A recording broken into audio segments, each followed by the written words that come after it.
High, আমি দেবাশিস আর আমার সঙ্গী জয়দীপদা। পাহাড়ে ঘোরার চস্কা আমাদের লেগেই থাকে। পাহাড় ছাড়াও ভারতবর্ষের বিভিন্ন অচেনা বা স্বল্প চেনা জায়গায় ও আমরা ঘুরে বেড়াই নিজেদের গাড়ি নিয়ে। ক্যাম্পিং করি পথে ঘাটে, মেঘ কুয়াশার দেশে বা উপত্যকার পথে পথে, পারলে আবার গাড়িতেও শুয়ে পড়ি। একদম সাধারণ জীবনযাপন আমাদের। মন যাচায় তাই করে নাও, ওভাবেই বেঁচে নাও। আমাদের সঙ্গে থাকুন আর নিজেকে অনুভব করুন অন্যভাবে বাঁচা। যদি আমাদের ভিডিওগুলো ভালো লাগে তাহলে আমাদের চ্যানেল আননেভিগেটেড ডুয়োকে লাইক, শেয়ার, সাবস্ক্রাইব করবেন। আর যদি কোনো কমেন্ট থাকে অবশ্যই জানাবেন, আমরা অবশ্যই রিপ্লাই দেব। তো আমরা পৌঁছে গেছিলাম কনকচৌরিতে বিকাল 3:30 নাগাদ। যা ধকল গেছে শরীরের উপর দিয়ে, তাই তাড়াতাড়ি হোটেল খুঁজেই শরীর এলিয়ে দিয়েছি সবাই। আজ সকালে তুঙ্গনাথ ট্রেক করে আসার পর একটু ব্রেকফাস্ট করেই চোপতা ভ্যালি থেকে আমরা রওনা দিয়েছিলাম সেই সকালবেলাতে। তা প্রায় 70-80 কিলোমিটার পথ উজিয়ে আমরা এসে পৌঁছেছি কনকচৌরি। বলছি যে তাহলে আমরা সবাই চোপতা ছাড়িয়ে এখন কনকচৌরির দিকে রওনা দিলাম। চারদিকে রডোডেন্ড্রনের মেলা বসে গেছে। এখানে আমাদের তুঙ্গনাথ ট্রেক হয়ে গেছে। এখন আমরা রাস্তা ধরে যাচ্ছি কনকচৌরির দিকে। তবে কনকচৌরি কতটা কি ব্যাপার আগে গিয়ে জানতে পারবো, মোবাইল নেটওয়ার্কও নেই।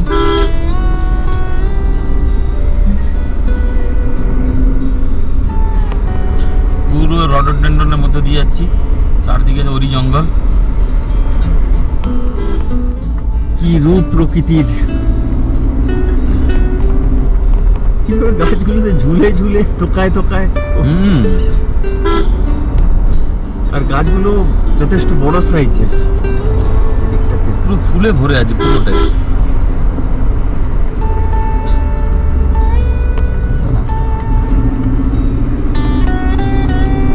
গতকাল যে আমরা নীতি ভ্যালি থেকে আসছিলাম, তো গোপেশ্বরের পরে যে মন্ডল বলে একটা জায়গা পড়েছিল, তারপর যে ফরেস্ট এরিয়া শুরু হয়েছে সেই ফরেস্ট এরিয়া কিন্তু এখনো চলছে। মাঝে খালি চোপতা ছিল, তো চোপতাতে তো আমরা মন্দির দর্শন করে ফিরলাম। মন্দির যদিও বন্ধ ছিল, তো 200 টাকা করে ফরেস্ট ডিপার্টমেন্টের ওখানে ফিজ নেয়। বাচ্চাদের 50 টাকা আর সিনিয়র সিটিজেনদের 100 টাকা। স্টুডেন্টদেরও কনসেশন থাকে কিছুটা। দেখো বুগিয়াল টাইপের না,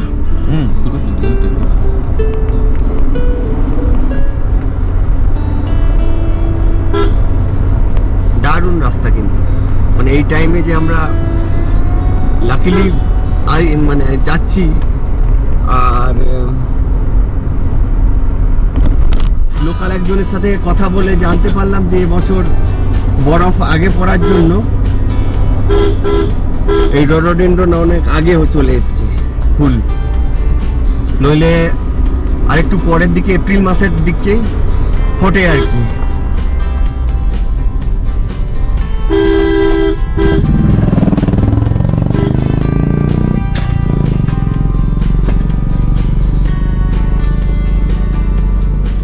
আমরা নিচে নেমে চলেছি বেশ দ্রুত, কিন্তু এখানে রাস্তায় কাজও হচ্ছে। রাস্তা ভালো, চলো বাম দিকে, ঠিক আছে যাও। কিন্তু নেটওয়ার্ক কোনো নেই, জানি না কোথা দিয়ে চলে যাচ্ছি। ফরেস্ট এরিয়া কিন্তু এখনো আমাদের সাথে চলছে। আমরা কিন্তু কেদারনাথের দিকে না নিয়ে আমরা মুক্তি মঠের দিকে নিলাম রাস্তাটা। নতুন রাস্তা, সরু রাস্তা, একদমই অজানা আমাদের জন্য। হ্যাঁ, এটা মোটামুটি চোপতা থেকে 8 কিলোমিটার এলে এই রাস্তাটা বাম দিকে উপরের দিকে উঠে যায়।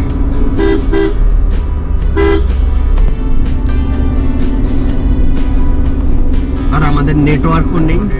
আমরা মুখ্য মঠের দিকে যাচ্ছি। অ্যাকচুয়ালি মুখ্য মঠ তুঙ্গনাথে যে মূর্তি থাকে সেটা এই শীতকালীন সময়ে মুখ্য মঠে নিয়ে এসে রাখা হয়। ফের আবার 13 তারিখ বললো না? হ্যাঁ, 13 তারিখ অক্ষয় তৃতীয়া কবে একটা, ওটা আবার মে মাসের 13 তারিখ পড়বে অক্ষয় তৃতীয়ার সময়। আবার সেই বিগ্রহকে তুঙ্গনাথে ফিরিয়ে নিয়ে যাওয়া হবে। আমরা কিছুটা আগে রয়েছি। ভিলেজ দেখা যাচ্ছে, অসাধারণ সুন্দর একদম। এখানে হোমস্টে রয়েছে।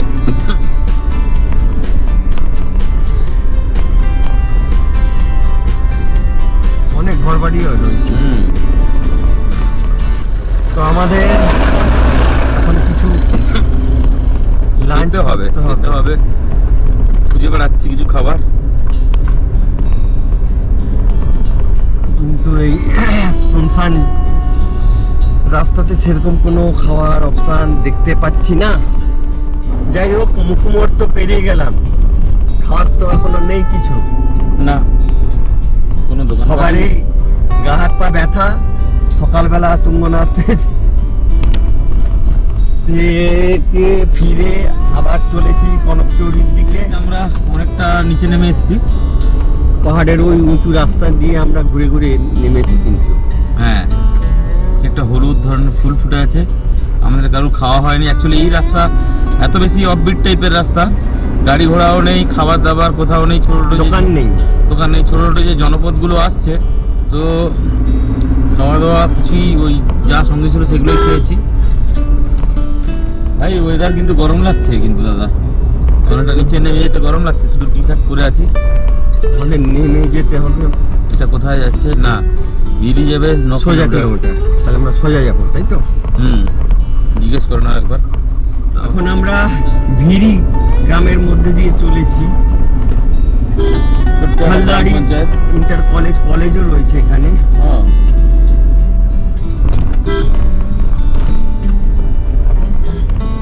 এই দেখো সামনেরটা, চোখ জোড়ানো একদম। আর রাস্তাটাও ততদিক খতরনাক।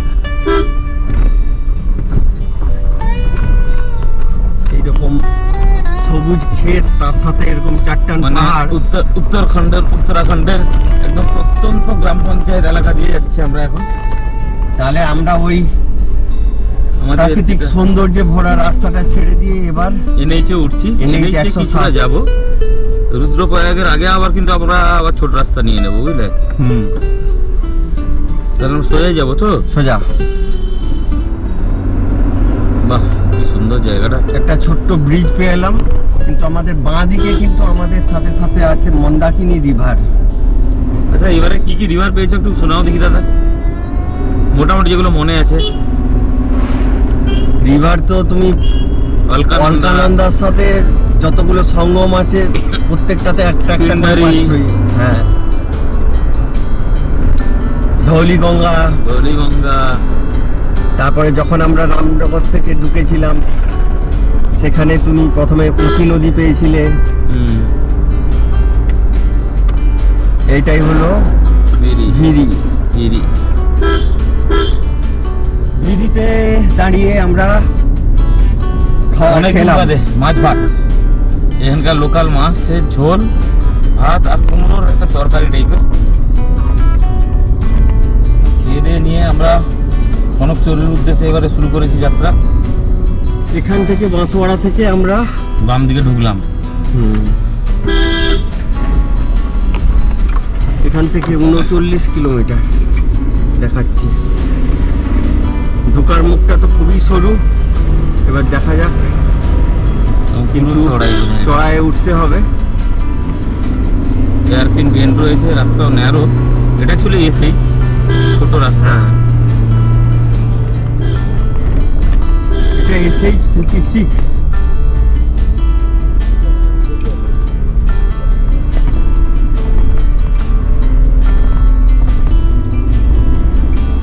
Cancel 7 kilometre, Chandranagar 20 kilometre. দেখো খালি সুন্দর চাষবাস হচ্ছে, সবুজে সবুজে চারদিকে ছোঁয়া। খেজুর গাছও একটা হয়ে আছে।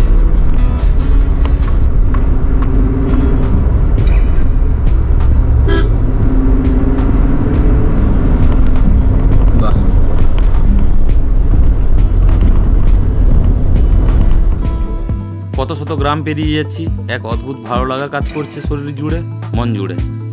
সকালের ক্লান্তি ভুলে অপার কৌতূহলে ছুটে চলেছে নতুন ঠিকানায়। সিঁড়িপথ ধরে ওঠা আর নামা, এ পথে কোনো পর্যটক নেই, কোলাহলহীন এ প্রান্তরে শুধুই আমরা। উত্তরাখণ্ডের এই অঞ্চলে সবুজের সমারোহ, নাম না জানা অসংখ্য গাছপালা, ফল ফুলের দেশ ছাড়িয়ে আরও দূরে কনকচৌরি। তো আমরা যে রাস্তাটা দিয়ে যাচ্ছি সচরাচর কনকচৌরি যারা যায় তারা কিন্তু হ্যাঁ রুদ্রপ্রয়াগ থেকেই যায়।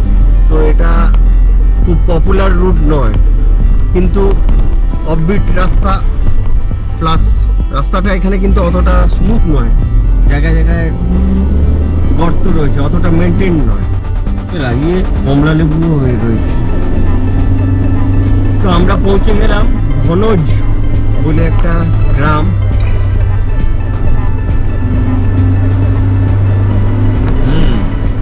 বেশ সুন্দর, বেশ পরিষ্কার পরিচ্ছন্ন, গম লাগানো আছে দেখছি, অনেক ফুল ফুটে আছে দেখলাম, বেশ সুন্দর গ্রামটা, ঠান্ডা হাওয়াও দিচ্ছে। আমরা মোহনখাল থেকে জাস্ট 2 কিলোমিটার মতো পেছনে রয়েছি।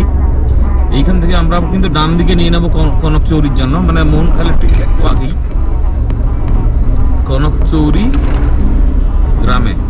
সেই পয়েন্ট আগে সোজা গেলে গোপেশ্বর, কর্ণপ্রয়াগ 10 নম্বর, কিন্তু আমরা যাব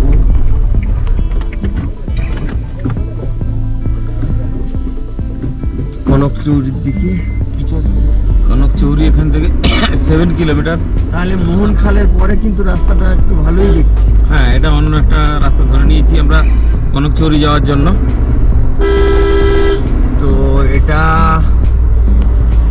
তো আমাদের দেখাচ্ছে আর যেতে হবে 15 মিনিটের রাস্তা আর বাকি আছে, 5.5 কিলোমিটার মতো যেতে হবে। আমরা কনকচৌরি 4 কিলোমিটার পেছনে আছি। আবার এই রাস্তাটা সেই সিনিক হয়ে গেছে, প্রচুর রডোডেন্ড্রন ফুটে রয়েছে। হ্যাঁ, দেখতে দেখতে আমরা কনকচৌরি বা কনকচুন্ডি পৌঁছে গেলাম, যেখান থেকে কার্তিক স্বামী ট্রেক করা হয়। ওখানে আমাদের এখন রুম দেখতে হবে। দুপুর গড়িয়ে বিকেল, ক্লান্তি নামছে শরীর জুড়ে, পাখির দলও বাড়ি ফেরার পথ ধরেছে। আজ প্রপারলি রেস্ট নেব আমরা, কাল যাব ওই দূর পাহাড় চূড়োয় কার্তিক স্বামী টেম্পল। আমরা 3:30 নাগাদ কনকচৌরি পৌঁছে গেছি। তো পৌঁছে যাওয়ার পরে জয়দীপদা ঘুরে ফিরে একটা ভালো বেশ রুম ম্যানেজ করেছে 1,500 টাকা। ওখানে ডবল বেডের অপশন রয়েছে। হ্যাঁ, মন্দিরের গেটের ঠিক উল্টো থাকে, আর একটা সিঙ্গেল বেড এদিকে আছে। তো 3 জনের জন্য দারুণ রুম। এখানে রান্না বান্না করতেও দেবে বলে দিয়েছে। বেশ পরিষ্কার পরিচ্ছন্ন বাথরুম, আর বাইরের থেকে এরকম ভিউ, সুন্দর ভিউ। আমরা সবাই খুব টায়ার্ড আছি, কেননা আগের ভিডিওতে দেখেছেন আমরা 2:30 থেকে তুঙ্গনাথ থেকে গেছিলাম। তো এখন এমনি শরীর সবার ঠিক আছে, শরীর নিয়ে কোনো অসুবিধা নেই, বাট আজকে এখন রেস্ট করবো প্রপারলি। কালকে 4টা থেকে 5টার মধ্যে আমরা কার্তিক স্বামী টেম্পল ট্রেক করবো, করে তারপরে এখান থেকে আমরা আবার বেরাবো। আচ্ছা, আমরা যে রুমে ছিলাম ওখানে রান্না বান্না করতে দিয়েছে আমাদেরকে। তো আমাদের মাটন চলছে আর রাইস হবে। তো এই খেয়ে দিয়ে আজকে এখন রেস্ট করবো প্রপারলি। কালকে সকালবেলা আমরা কার্তিক স্বামী ট্রেকে যাব। তো আমাদের এই ভিডিওতে এই পর্যন্ত। আমাদের ভিডিওগুলি যদি ভালো লেগে থাকে তাহলে লাইক, শেয়ার, সাবস্ক্রাইব করবেন। কালকে থাকবেন আমাদের সঙ্গে, নিয়ে যাবো কার্তিক স্বামী টেম্পলে।